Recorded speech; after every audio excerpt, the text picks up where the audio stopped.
Okay. I've underlined not only the negative words in the first two paragraphs, but honestly, the whole of this is fairly negative. But I've also underlined the truly powerful statements that really go against what Andrew Jackson was trying to say in the Indian Removal Act, which was, it's really better for them. They'll be happier. We leave our hometowns all the time. It's not that big a deal. They're getting money. And the Native Americans are having very stinging rebuttal of that. By the stipulations of this instrument, they mean the fake treaty. We are despoiled of our private possessions, the indefeasible property of individuals. We are stripped of every attribute of freedom and eligibility for legal self-defense. Our property may be plundered before our eyes, violence may be committed on our persons, even our lives may be taken away, and there is none to regard our complaints. We are denationalized. We are disenfranchised. Now, this word is disfranchised, you can see right here, but we use the word disenfranchised today. I want you to pay very good attention to that one statement. We are denationalized. We are disenfranchised. Nationalized is when you belong to a nation or a larger group. So denationalized is when they strip that identity away from you.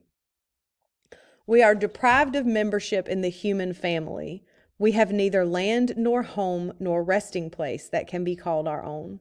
And this is affected by the provisions of a compact which assumes the venerated sacred appellation of treaty. We are overwhelmed.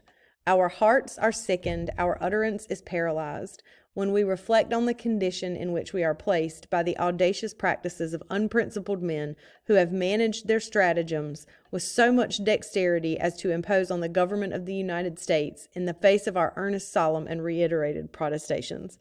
That basically means the people who wrote the fake treaty are horrible, and the Native Americans now have no way to get back at them. The instrument in question is not the act of our nation. We are not parties to its covenants. It has not received the sanction of our people. The makers of it sustain no office nor appointment in our nation under the designation of chiefs, headmen, or any other title by which they hold or could acquire authority to assume the reins of government and to make bargain and sale of our rights, our possessions, and our common country. And we are constrained solemnly to declare that we cannot but contemplate the enforcement of the stipulations of this instruction on us against our consent as an act of injustice and oppression, which we are all persuaded can never knowingly be countenanced by the government and the people of the United States. Nor can we believe it to be the design of these honorable and high-minded individuals who stand at the head of the government to bind the whole nation by the acts of a few unauthorized individuals. And therefore, we, the parties to be affected by the result, appeal with confidence to the justice, the magnanimity, the compassion of your honorable bodies against the enforcement on us of the provisions of a compact in the formation of which we had no agency. This is basically begging, please listen to us. The original treaty did not represent our wants and what we need for our community. Please hear us with justice and fairness. We know that you're a just and a fair country. The people you dealt with before didn't have anything to do with us. Please help us.